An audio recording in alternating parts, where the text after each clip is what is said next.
You know, every Thursday I have a constituent coffee with Dick Durbin, my senior colleague from Illinois, and we have a town hall meeting at the Capitol. We open it up to anybody who wants to come and welcome them in. They can ask us questions. We take photographs. And one day, a veteran, not much older than Greg, walked in with his wife. Except he hadn't come back the way Greg had come back. He had been for 6 months in a coma after his patrol had encountered an IED that had exploded. And as he walked in, I saw that there was a gash down the center of his forehead, and that he had been blinded in both eyes. And the bottom half of his face was entirely disfigured. And he had lost use of one arm and one leg. And as I sat there and listened to him tell me his story,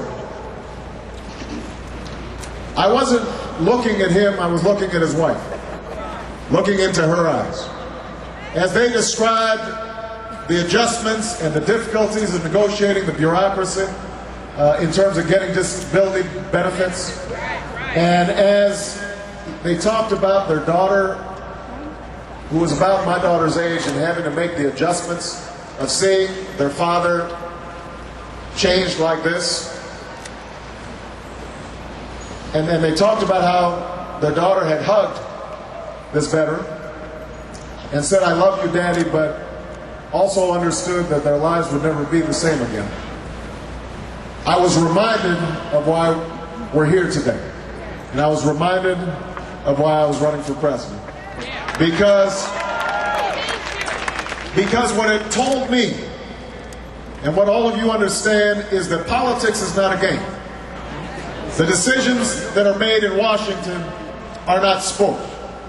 That's right. And the reason that we have not been able to meet the challenges that we face, whether it is a war that should have not been waged, or whether it is a healthcare system that is broken, or an education system that is inadequate, is because at some level we have been so consumed by cynicism and pettiness in Washington that we no longer recognize what's at stake. We no longer understand what's going on in the lives of that veteran. We no longer understand what's happening in the lives of a union worker that's seeing their jobs move overseas. We don't understand what's happening to a student who's trying to make their way through college. We don't understand what's going on in the lives of ordinary people.